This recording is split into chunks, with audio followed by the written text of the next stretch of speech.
Nós temos o texto na projeção, se você preferir, tá bom? 2 aos Coríntios, capítulo 5, versos de 1 a 10.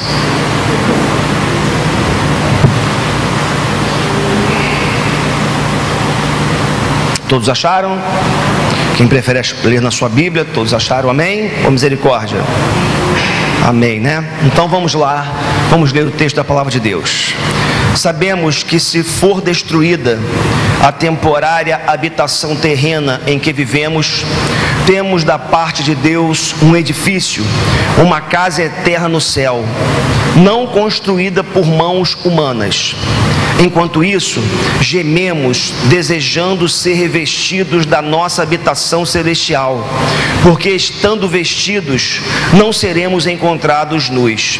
Pois enquanto estamos nessa casa, gememos e nos angustiamos, porque não queremos ser despidos, mas revestidos da nossa habitação celestial, para que aquilo que é mortal seja absorvido pela vida. Foi Deus que nos preparou esse propósito, dando-nos o Espírito como garantia do que está por vir. Portanto, temos sempre confiança e sabemos que enquanto estamos no corpo, estamos longe do Senhor, porque vivemos por fé e não pelo que vemos. Temos, pois, confiança e preferimos estar ausentes do corpo e habitar com o Senhor. Por isso, temos o propósito de lhe agradar, quer estejamos no corpo, quer o deixemos. Pois todos nós devemos comparecer perante o tribunal de Cristo, para que cada um receba de acordo com as suas obras praticadas por meio do corpo, quer sejam boas, quer sejam más. Vamos orar? Pai, só mesmo o Teu Espírito para ministrar vida no nosso coração. Estamos aqui nessa noite, precisamos desesperadamente do Senhor. Fala conosco, Deus, que o Teu Espírito traga verdades eternas ao nosso coração, aplique-as na nossa vida, e que o Senhor possa nos iluminar para que possamos entender, captar, apreender aquilo que o Senhor quer ministrar à nossa vida nessa noite. Eu oro pelos meus irmãos que estão aqui, que saíram de casa. Fala o coração de cada um, Deus, que seja o Senhor realmente falando nessa noite ao nosso coração. Quanto a mim, pecador, incapaz, eu peço misericórdia. Peço que o Senhor me ajude, peço que o Senhor me ilumine, peço que o Senhor me use apenas como instrumento Teu, para que nessa noite eu possa ser um canal de bênçãos na vida do Teu povo. No nome de Jesus, com o perdão dos nossos pecados oramos. Amém. Amém. Louvado seja o nome do Senhor nosso Deus. Queridos, eu não tenho dúvida que tragédias acontecem todos os dias, né? Essa semana mesmo, fiquei sabendo, acho que foi ontem, ou antes de sexta para sábado, que aqui nas Três Rios teve um acidente de carro, onde 4 jovens, parece, morreram de madrugada, um acidente terrível, terrível, que aconteceu na madrugada de sexta para sábado. Eu estava vindo com a Cris, não me lembro agora, de carro com as crianças, né? Passamos por algum lugar, na estrada do Gabinal, em frente à Renault, ali, a Light trocando um poste destruído também, porque com certeza na última madrugada algum carro em alta velocidade acertou aquele poste, e nós não sabemos o desfecho, o que aconteceu com aquelas pessoas, né? Se feriram muito, se saíram ilesas, se morreram, nós não sabemos. Mas o fato é que tragédias acontecem todos os dias. Entretanto, algumas tragédias que acontecem, elas de alguma forma nos marcam muito. E essa semana nós fomos marcados por 2 tragédias. Começando a semana, nós recebemos a notícia da morte desse brilhante ator chamado Robin Williams. que eu não sabia, eu acho que talvez muitos de nós não sabíamos que ele tinha envolvimento com álcool, com drogas e vivia numa depressão profunda. Um ator brilhante que morreu aos 63 anos de vida, deixando 4 filmes inéditos que não foram ainda para as telas dos cinemas. Um currículo maravilhoso, ganhador de Oscar, um cara com talento que nos fez rir de alegria nos seus filmes e chorar de emoção em algumas cenas nas quais ele protagonizou. E alguns canais, né, tanto da televisão aberta quanto fechada, têm passado alguns filmes, né, do Robin Williams, e o que a gente tem podido é olhar um pouco, observar, né, e se emocionar, continuar se emocionando com os filmes, né, com as interpretações dele. Interessante porque esse é um rosto, né, que parece que é tão familiar, né? Não sei se você tem essa sensação, mas a impressão que eu tenho é que eu era íntimo dele. A impressão que eu tenho, talvez pelas muitas ocasiões e oportunidades em que eu sorri, né, nos seus filmes, dei umas boas gargalhadas ou me emocionei, parece se tratar de alguém muito próximo. E fica aqui uma marca, uma tragédia, foi encontrado morto, asfixiado na sua própria casa, tudo indicando aí, né, já comprovado parece que ele se suicidou num momento absurdo de angústia na alma, de desespero, ele se suicida. Na quarta-feira, nós fomos também surpreendidos com a notícia de que o presidenciável Eduardo Campos, ele havia sofrido um acidente aéreo e havia morrido também de forma trágica. Eu estava na aula na quarta-feira de manhã, né, não sabia o que estava acontecendo. Quando eu fui almoçar, tinha umas imagens lá no restaurante, mas sem o áudio. Aí o Murilo me liga e falou: poxa, que coisa chata que aconteceu com o Eduardo Campos, né? Aí quando eu olhei para a TV, que eu fui associar uma coisa com a outra. E aí a gente acompanhou, né, 49 anos, casado, 5 filhos, né, deixando um filhinho aí de 7 meses, né, de idade, alguém com uma chance, uma probabilidade, por que não dizer grande, de ser uma outra opção, né, diante dessa polarização que a gente tem aqui no nosso país. A gente tinha uma possibilidade, não sei se alguém aqui votaria, se ninguém votaria, mas o fato é que era uma outra voz, era uma outra opção, era uma outra possibilidade.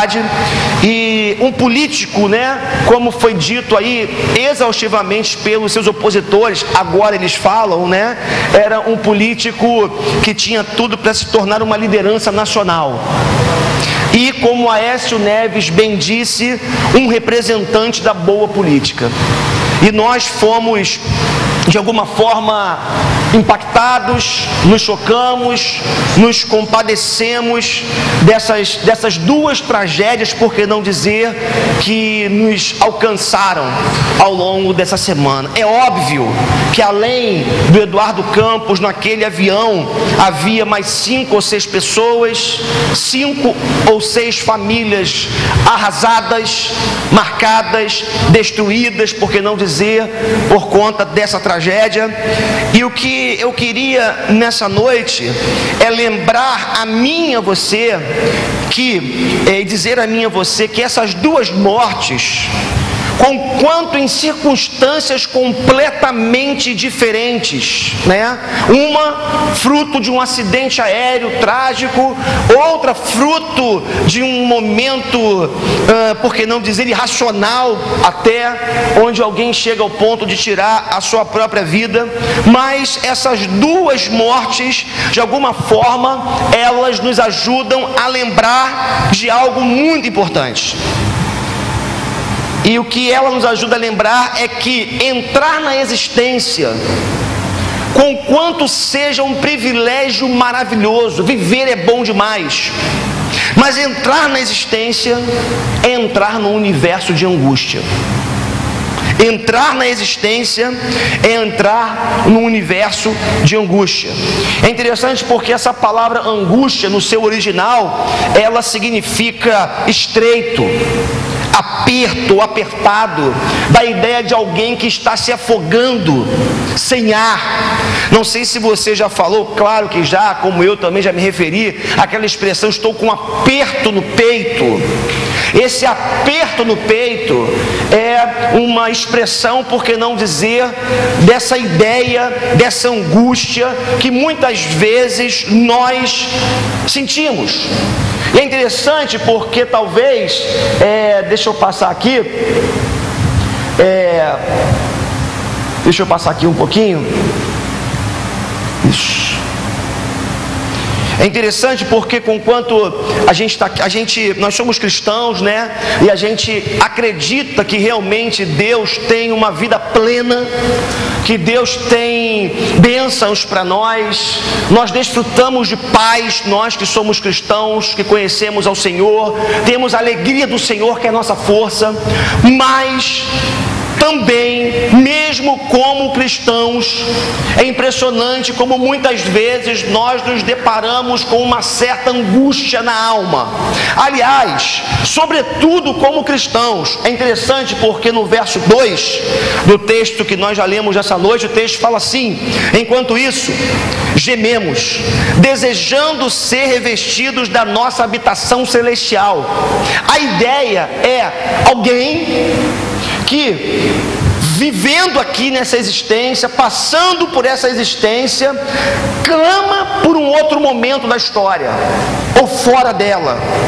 Clama e aguarda com expectativa a redenção que Deus tem proposta para os seus filhos, porque não aguenta mais viver nesse estado de coisas que nós vivemos aqui. Eu fico imaginando às vezes Jesus, ao se tornar homem, ao se encarnar e habitar entre nós, o que deve ter sido para ele conviver com o pecado e com o pecador. Um ser santo, um ser sem pecado. De repente, como já foi falado aqui hoje de manhã, ele passa por aquele processo de kenosis, do grego, que é esvaziamento, assume a forma humana e começa a conviver com seres pecadores, corruptos, sujos, imorais, e com um estado de imoralidade, de pecado na sociedade. Jesus conviveu com isso e nós convivemos também. Por conta disso, essa angústia, esse aperto no peito, essa expectativa por essa habitação celestial parece se tornar algo cada vez mais latente dentro de cada um de nós. E aí, queridos, isso aqui se faz interessante porque essa angústia que nós sentimos, ela é uma angústia que se dá sobretudo também, além do convívio, do contato com esse mundo caído, ela se dá também sobretudo por conta das incertezas que nós vivemos na nossa vida. Não sei quanto a você, mas uma coisa que me angustia, eu acho que você compartilha da mesma ideia e do mesmo sentimento que eu, é a incapacidade de fazer alguns planos e não saber, não conseguir lidar, por assim dizer, com os resultados que esses meus planos atingirão. Tentando melhorar aqui o que eu estou dizendo, a impressão que me dá é que a ausência de certezas, do conhecimento, do controle do futuro, o que vai ser da vida amanhã, isso tem o poder de gerar em nós uma certa angústia na nossa alma. Essa incapacidade de nós prevermos o futuro, porque seria bom, já imaginou? A gente faz tem um planejamento, tem um projeto, e você sabe onde esse negócio vai dar, você sabe que você vai ser bem sucedido. Isso de alguma forma traria um certo descanso para cada um de nós. O problema é que nós não conseguimos mensurar, calcular, saber o que vai acontecer no futuro. Então essa incerteza, ela é promotora, por assim dizer, dessa angústia na nossa alma. É interessante porque, em vivendo isso, há uma grande contradição na alma humana. E sabe qual é essa grande contradição que existe? A angústia de viver, ela se dá pela possibilidade de morrer, mas ao mesmo tempo tememos morrer pelo aniquilamento do ser e do viver. Ou seja, o que eu estou querendo dizer com isso? Nós vivemos a vida, muitas vezes preocupados, e vou falar um pouco mais sobre isso daqui a pouco, com a possibilidade da morte. E por conta da possibilidade da morte, ou por conta da angústia, das incertezas do futuro, nós não conseguimos aproveitar a vida, muitas vezes. Vivemos ansiosos, vivemos angustiados, vivemos com medo, e a vida vai passando. O problema é que, em contrapartida, ao mesmo tempo, nós tememos o morrer, porque nós não queremos deixar essa existência. Nós não queremos deixar essa vida, porque nós gostamos de viver. Então daí nós vivemos essa crise, essa angústia, e por que não dizer esta contradição? E aí, meus irmãos, falando da angústia da morte, ou da angústia pela possibilidade dela, é importante nós lembrarmos que, ao falarmos da morte, alguns pontos importantes se destacam. Primeiro, a maior angústia que nós temos, por assim dizer, é justamente o encontro com a nossa finitude. Eu não sei quanto a você, mas assim, às vezes eu gosto de fazer alguns exercícios, às vezes, né, assim, de refletir sobre a existência, sobre a vida, sobre aquilo que a gente constrói, sobre aquilo que a gente faz. A gente olha para a história. Esse ano eu vou completar, no mês que vem, 44 anos de vida. Parece que foi ontem que eu estava com 14. Parece que foi ontem que eu quebrei a perna de patins, gente. Eu estava com 14 anos andando de patim de ferro. Lembra do patim de ferro? Né? Aquele que tinha um ajuste do tamanho do pé, você calçava aquele negócio pesado pra caramba. Eu parti a canela ao meio aos 14 anos. Parece que foi ontem. Parece que foi ontem que eu soltava pipa pela rua, como garoto que era. A história passa, a vida passa, e o que me chama atenção na minha própria vida é que ao longo desses anos, né, dos 14 para cá, desses 30 últimos anos da minha vida, eu tenho visto algumas coisas acontecerem. Uma igreja foi plantada, 7 anos de vida dessa igreja, um casamento feliz, graças a Deus, filhas, tenho 2 filhas pequenas que trazem muita alegria ao coração, uma filha no Nordeste, né, que aqui alguns não conhecem, com 22 anos, que já está noiva, que mora lá no Nordeste, que tem trazido alegria para o meu coração nos últimos meses, até por conta do estreitamento do relacionamento. E quantas coisas a gente vai construindo ao longo da nossa vida, não é verdade? Mas uma coisa que faz com que a gente reflita muitas vezes é que essa consciência que nós temos da nossa finitude, a consciência de que nós não somos eternos aqui, que vai passar, que vai acabar, esse negócio mexe um pouco com a gente, porque nós temos que aceitar que, por melhores que nós somos, por mais talentosos, por mais competentes, por mais inteligentes, por mais bem-sucedidos que nós venhamos a ser, por mais famosos que venhamos a ser, um dia nós vamos morrer.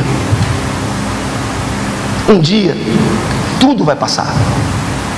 Um dia nós vamos fechar os olhos, e se tem uma regra absoluta, é essa.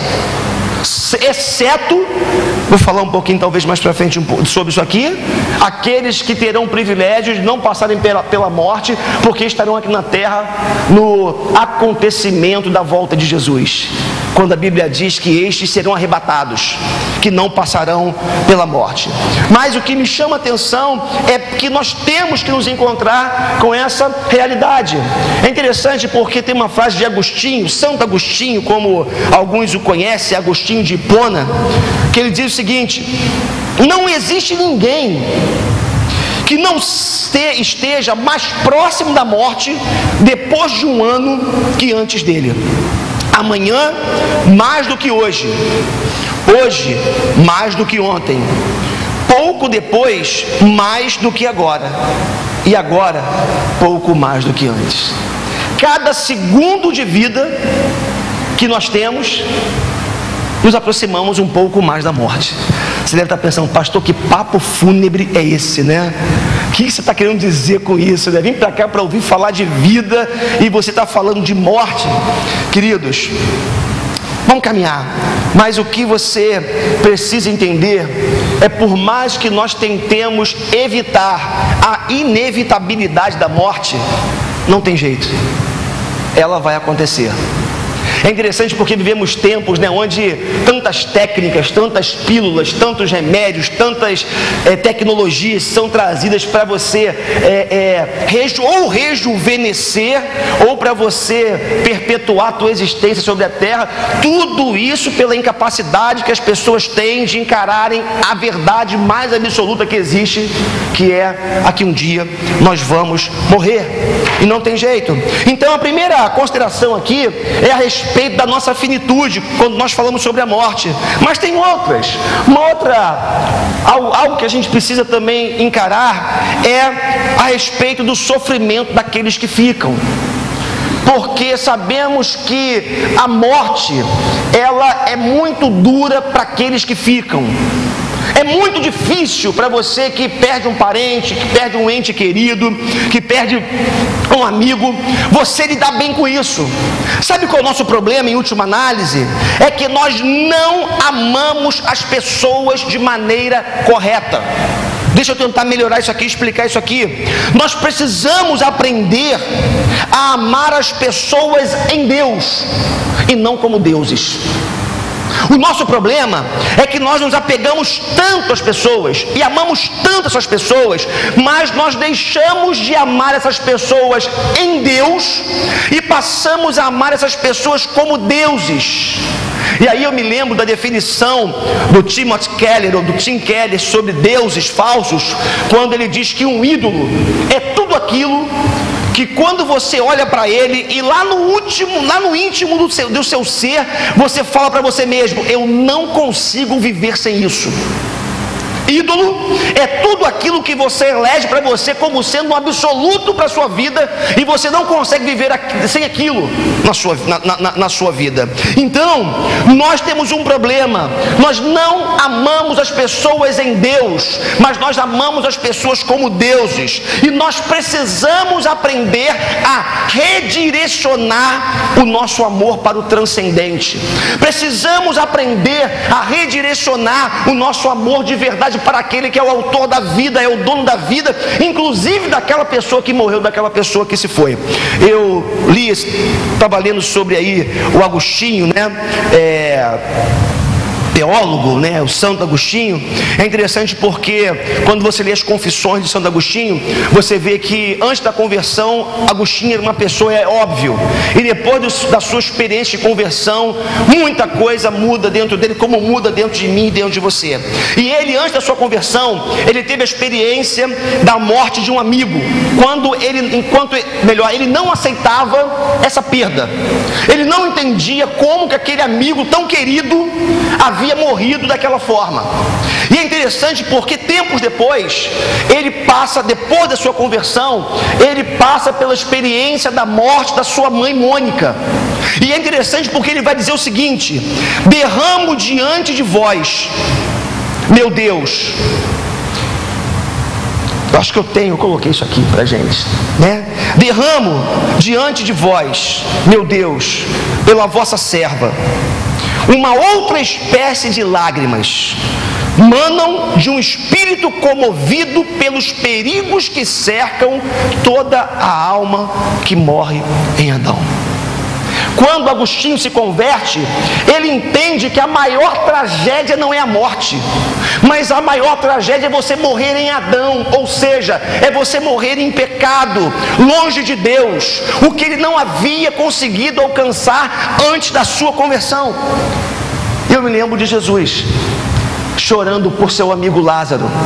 Vocês acham que o choro de Jesus foi um choro de desespero? Foi um choro de saudade? Ou de quaisquer outras coisas ou sentimentos humanos? O choro de Jesus diante de Lázaro, seu amigo, morto há 3, 4 dias, era porque ele estava vendo as consequências do pecado no ser humano. Como temos visto aqui nos nossos estudos a respeito do pecado de manhã, o maior inimigo do homem, o pecado que herdamos dos nossos pais da raça humana. Esse pecado, ele tem como consequência maior a morte, e Jesus chora por conta do que ele estava vendo como consequência pelo pecado. Então, é interessante porque nós aprendemos com Agostinho que nós precisamos chorar diante de Deus, as pessoas, e não diante de nós mesmos. E nós temos que aprender a amar as pessoas em Deus, e não a amar as pessoas como deuses. E quando nós amamos as pessoas como deuses, criamos uma dependência delas, nós sofremos muito mais.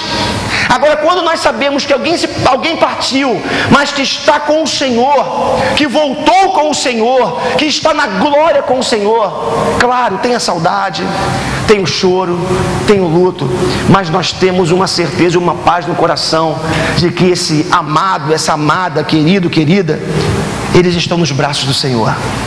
E nós podemos glorificar a Deus mesmo na morte. E aí, queridos, uma outra consideração a respeito da morte, quando falamos dela, é que nós somos pessoas que vivemos uma incerteza quanto ao que nos aguarda depois da morte. Acho que eu pulei aqui, deixa eu voltar aqui um pouquinho. Sim, pulei aqui, desculpa. O medo de que nossos familiares fiquem desprovidos. Uma outra angústia é essa. Irmãos, eu vou contar para vocês algo que eu vivi outro dia. Estava em casa, me preparando para deitar, ou já deitado, ia dormir, e eu me lembro que eu deitei na minha cama. Aquele período que você fica ali, né, pensando, né, e pensa um monte de bobagem, né? Tem alguns momentos que são construtivos, outros não. E eu estava pensando, aí, e se eu morrer agora? Como é que vai ser? Como é que as minhas filhas vão ficar? Né? Como é que a minha família vai ficar se eu morrer? Porque no fundo, o que acontece comigo, eu acho que não só comigo, eu acho que essa é uma realidade de todos nós, sobretudo nós que somos pais, é que no fundo nós achamos que nós somos os provedores dos nossos filhos, os provedores da nossa família, mas não somos. Em última análise, o grande provedor da nossa família é Deus. Se eu morrer hoje, Deus vai continuar cuidando da minha família, Deus vai continuar cuidando das minhas filhas. E é uma grande arrogância, uma grande prepotência nossa acharmos que somos provedores, protetores em absoluto dos nossos familiares. É claro, não vamos faltar com o dever de cuidado, não vamos deixar de amar, não vamos deixar de fazer o melhor para os nossos filhos, para o nosso cônjuge, mas, queridos, uma coisa que nós precisamos entender é que Deus é o nosso maior provedor. Então essa é uma angústia que nós não deveríamos andar com ela, carregá-la no coração, mas nós acabamos carregando. Uma outra angústia que nós carregamos é aqui, essa aqui é geral. Eu acho que talvez muitas pessoas vivam nessa angústia, tem a ver com a incerteza quanto ao que acontecerá depois da nossa morte. E eu não tenho dúvida que muitas têm sido as tentativas de explicar a vida após a morte. Nós temos algumas que são muito conhecidas. Os materialistas acreditam numa aniquilação total da existência. Depois que você morre, seu corpo é enterrado, ali tem um processo químico de decomposição, onde você volta para o pó, para a matéria, e você acaba. Não tem nada depois da morte. Isso os materialistas explicam assim, essa vida após a morte. Não é vida após a morte, mas o que acontece após a morte. Nós temos também uma tentativa de explicação, por que não dizer, de um segmento do budismo, que vai dizer o seguinte: nós somos como gotas d'água. Gotas d'água que, uma vez que são, perdoe a expressão, pingadas no oceano, se fundem com ele e deixam de ser gotas e passam a ser oceano. É o nirvana. É a ideia dessa absorção da nossa existência pelo todo. Há um todo universal que, depois de um processo até de reencarnação, de crescimento, você se funde, você se une a um todo universal, e você deixa de ser o João, deixa de ser o André, deixa de ser a Maria, deixa de ser o Moisés, e passa a ser um todo com um todo. É uma outra tentativa de explicação do que acontece após a morte. E você tem ainda uma visão reencarnacionista, que vai dizer o seguinte: quando depois que nós morremos aqui, nós nos tornamos substâncias impessoais, ou substâncias sem identidade.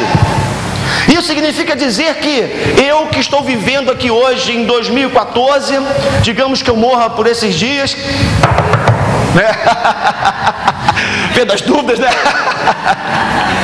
Digamos que eu morra por esses dias, e aí eu vivo aqui como André em 2014, mas em 2058, 2070, eu volto com uma outra identidade.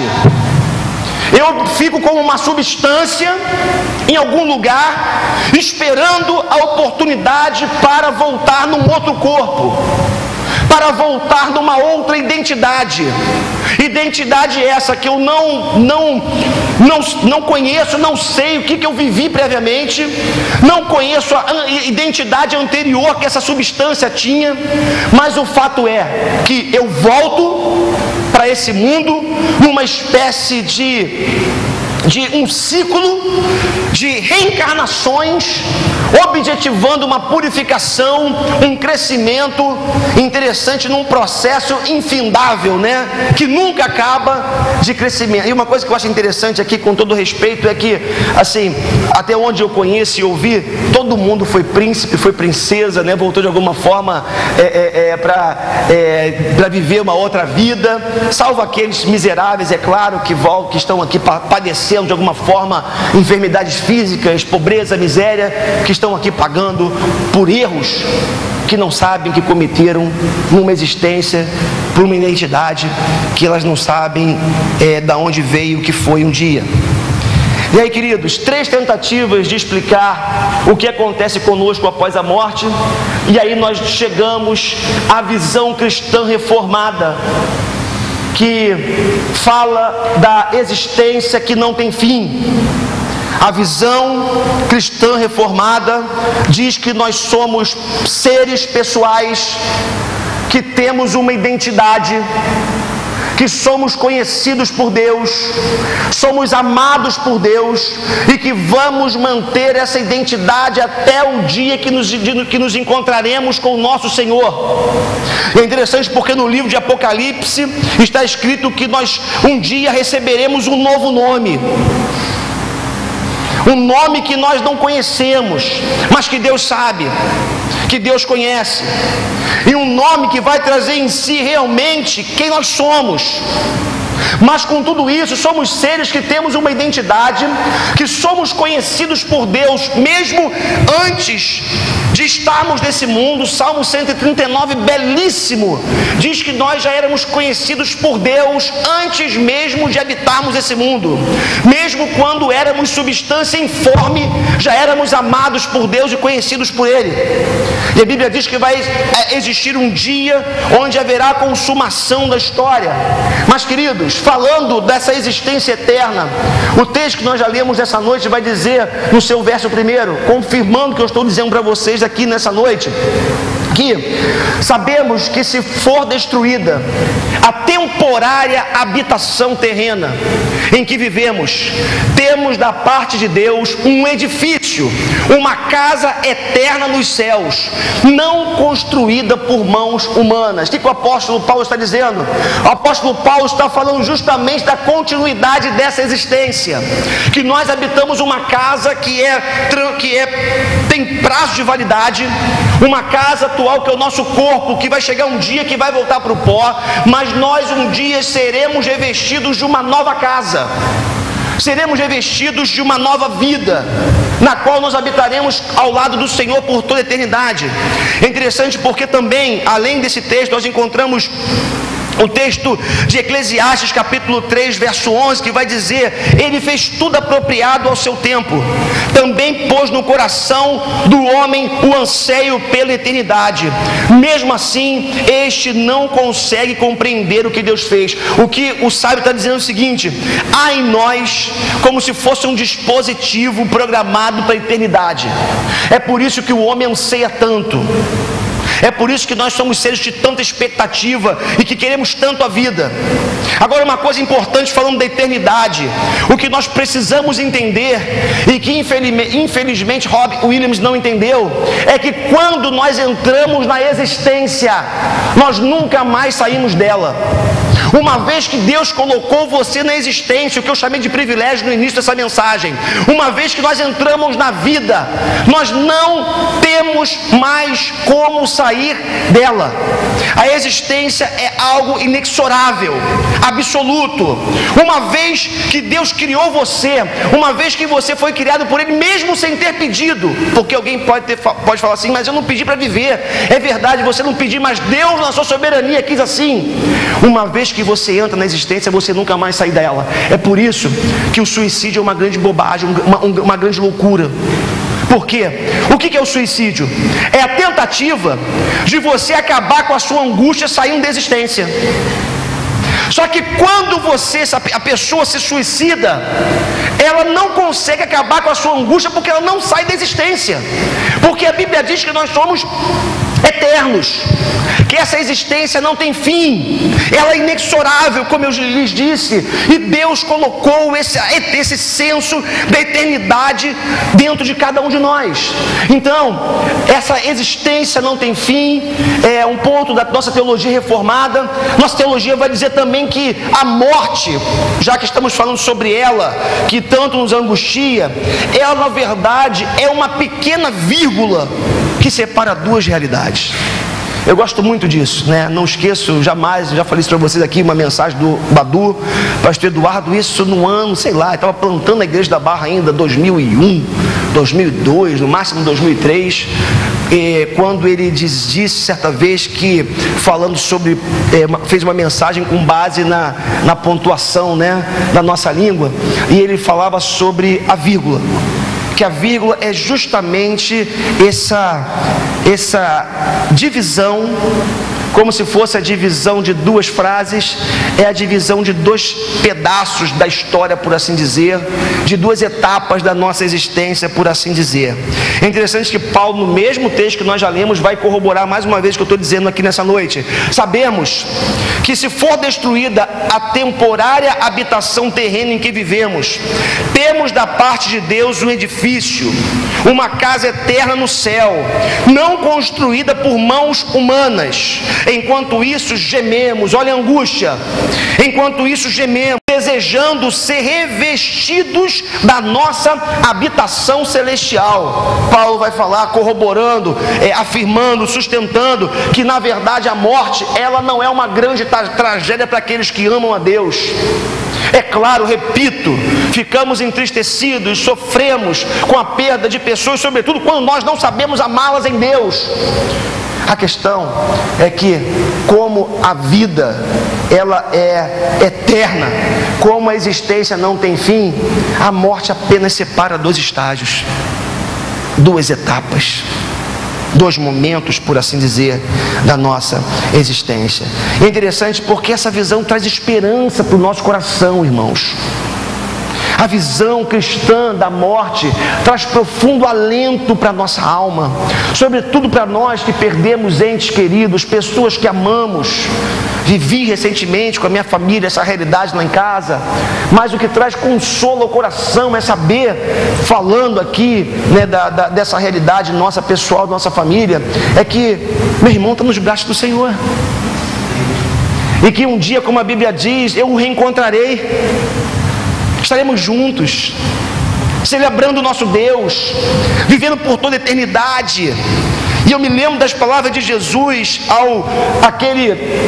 aquele ladrão da cruz, quando disse: hoje mesmo estarás comigo no paraíso. Que coisa maravilhosa você ouvir de Deus no último momento, no teu último suspiro, que quando você fechar os olhos, você vai estar com o teu Senhor na glória, desfrutando da presença dele, desfrutando da paz que só Ele pode trazer ao coração. Uma outra verdade a respeito da morte é que depois que nós morrermos, nós teremos um novo corpo. A Bíblia fala da ressurreição do corpo. Interessante porque da tragédia que eu trouxe para vocês aqui do Eduardo Campos, né? Eu estava ouvindo que que o legista, o dentista dele, né, naquela tentativa de reconhecimento pela arcada dentária, ele não conseguiu sequer achar a arcada, identificar a arcada dentária, tamanha a destruição do corpo. E nós sabemos que mesmo que esse processo não aconteça da forma como aconteceu com o Eduardo Campos, nós sabemos que quando nós morremos, em poucos dias nós começamos a apodrecer. Isso é tão difícil pra gente, né? A gente olha no espelho todo dia, né? Aí ajeita, faz barba, ajeita o cabelo. Um dia a gente vai apodrecer. Um dia esse corpo vai acabar. Um dia vamos virar pó. Mas a esperança cristã reside no fato da ressurreição, que na minha visão, na leitura bíblica, é a melhor possibilidade que pode existir para aqueles que morrem ou depois que nós morremos aqui. Olha o que Paulo vai dizer nos versos 51 e 52 de 1 Coríntios capítulo 15. Eis que eu lhes digo um mistério: nem todos dormiremos, mas todos seremos transformados num momento, num abrir e fechar de olhos, ao som da última trombeta, pois a trombeta soará, os mortos ressuscitarão, incorruptíveis, e nós seremos transformados. A esperança cristã, como o texto diz, vou falar daqui a pouco mais sobre isso, o texto está dizendo o seguinte, que vai chegar um momento em que aqueles que morreram em Cristo, quando morreram, amavam o Senhor, serviam o Senhor, foram alcançados pela sua graça. Esses corpos que entraram num processo de decomposição e que para muitos só sobraram os ossos, esse corpo vai se levantar e vai se reencontrar com essa alma, com essa substância imaterial, por assim dizer, não sei se essa é a melhor expressão, mas com essa alma, vamos dizer assim, vai se encontrar com ela, e esse corpo vai ser restaurado, e nós vamos receber um corpo glorioso, para vivermos eternamente ao lado do nosso Senhor. Filipenses 3:21 vai dizer: pelo poder que o capacita a colocar todas as coisas debaixo do seu domínio, Ele transformará os nossos corpos humilhados para serem semelhantes ao seu corpo glorioso. A promessa para você e para mim é que um dia nós teremos um corpo glorioso, um corpo que não vai mais adoecer, um corpo que não vai envelhecer, um corpo que não vai definhar. Não sofreremos mais como sofremos, não nos angustiaremos mais como nos angustiamos, não ficaremos mais ansiosos como muitas vezes ficamos todo dia. Simplesmente seremos restaurados, teremos um corpo glorificado, assim como é o corpo de Jesus glorificado, o corpo que ele recebeu. Mas não param por aí as considerações a respeito da morte. Uma outra consideração muito importante a respeito da morte é que um dia todos passarão pelo tribunal de Deus. Isso é muito importante nós entendermos nessa noite. A Bíblia diz que vai chegar um dia em que José Dirceu, José Sarney, Renan Calheiros e tantos outros corruptos da nossa nação e do mundo, e nós mesmos passaremos pelo tribunal de Deus. Sabe toda essa injustiça que você não aguenta ver? Sabe quando você liga a televisão no jornal e você ouve umas notícias que te revoltam, e você fala: caramba, não tem justiça nesse país, cadê a justiça? Nada acontece. Meus irmãos, se por ora nada acontece contra esses que tanto massacram o nosso povo, a Bíblia diz que vai chegar um dia em que todos comparecerão ao tribunal ou diante do tribunal de Deus. Isso significa dizer que ninguém vai ficar impune por aquilo que fez.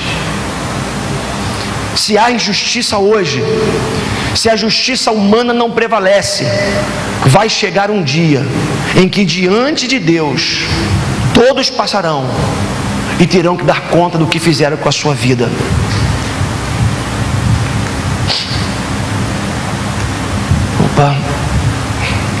Pois todos nós, verso 10 de 2 Coríntios 5, devemos comparecer perante o tribunal de Cristo, para que cada um receba de acordo com as obras praticadas por meio do corpo, quer sejam boas, quer sejam más. Romanos 14:10 também vai dizer: mas tu, por que julgas teu irmão?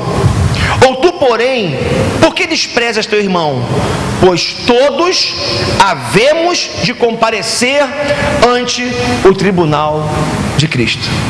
Todos estarão diante de Cristo, o nosso juiz. Todos nós, sem exceção, quer crente, quer não crente, quer tenha amado a Deus em vida ou quer não tenha amado Deus em vida, não importa, todos nós compareceremos diante de Jesus, que hoje não é o nosso juiz, mas vai chegar um dia em que será o juiz de todos. Em João 5, 26 e 27 vai dizer: pois da mesma forma como o Pai tem vida em si mesmo, Ele concedeu ao Filho ter vida em si mesmo e deu-lhe autoridade para julgar, porque é o Filho do homem. Seremos julgados? Seremos julgados por Jesus. E mais, esse julgamento, ele se dará no dia do juízo final, como a Bíblia diz. Texto que nós já lemos, vou repetir: pois todos nós devemos comparecer perante o tribunal de Cristo, para que cada um receba de acordo com as suas obras praticadas por meio do corpo, quer sejam boas, quer sejam más.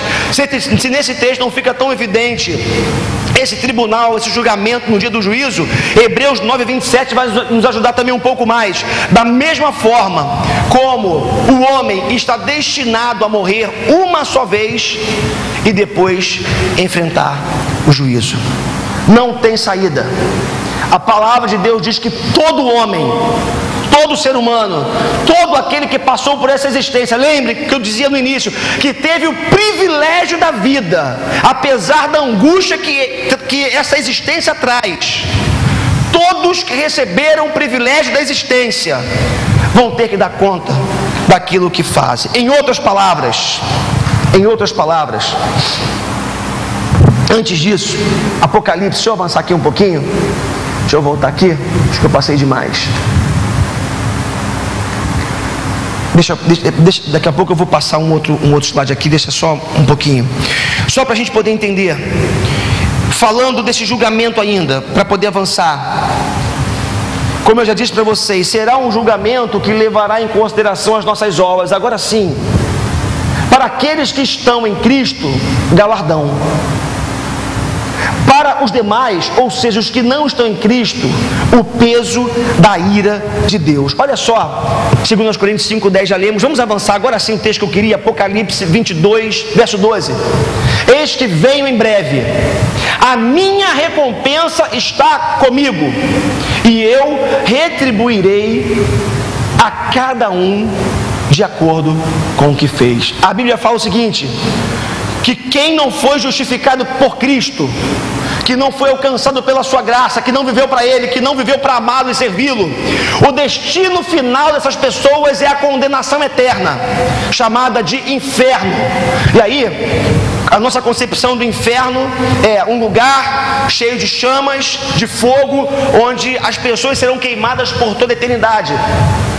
Embora eu também entenda que o maior inferno, o maior sofrimento não é ser queimado por toda a eternidade, mas é a ausência absoluta de Deus por toda a eternidade. É você viver sem a graça de Deus por toda a eternidade, destituído do seu amor, afastado dele por toda a eternidade. Isso por si só já é inferno. Já em contrapartida, a Bíblia diz que aqueles que amam a Deus, que andaram com Ele, amaram a Deus, serviram a Deus, serão julgados por suas obras para galardão. Isso é muito importante, porque em outras palavras, queridos, a maneira como eu e você vivemos a nossa vida não é insignificante. O que eu quero dizer é o seguinte: você e eu vamos prestar contas de tudo o que nós fazemos diante de Deus um dia. E se nós cremos nessa verdade como de fato é verdade, meus irmãos, nós temos que rever o nosso estilo de vida, o nosso comportamento, a forma como nós lidamos com as pessoas, a forma como nós servimos ao próximo, a forma como nós lidamos com o nosso cônjuge, a forma como nós educamos os nossos filhos, a forma como nós nos comportamos nos ambientes onde os conhecidos não estão nos vendo. Nós precisamos rever, porque um dia todos os nossos atos estarão postos diante de Deus.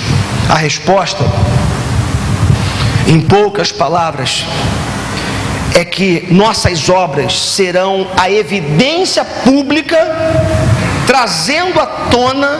que será trazida à tona, num dia diante de Cristo, para demonstrar a obra que Cristo fez em cada um de nós. Ou seja, se você é salvo, se você ama a Deus, se você serve a Deus, um dia você vai chegar diante do Senhor para apresentar as suas boas obras diante dele.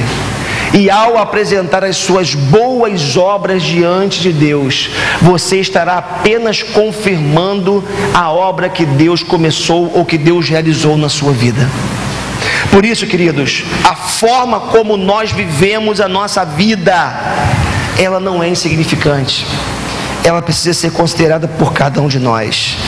Tiago, no capítulo 2, verso 26, ele vai dizer que a fé sem obras, ela é morta, mostrando justamente, pegando aquele texto, aquilo que a gente dizia de manhã, a importância de nós como cristãos fazermos boas obras para a glória de Deus, para o bem do nosso próximo, e sabedores de que um dia essas boas obras serão vistas e serão apresentadas diante de Deus.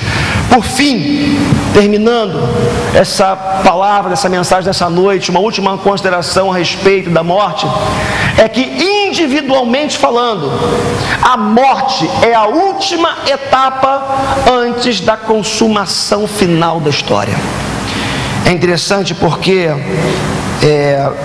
alguns dizem que quando morremos, nós vamos para um lugar chamado purgatório, que é um lugar intermediário entre o céu e a terra, para você poder só depois de purificado, e seja lá o que for, você habitar o céu.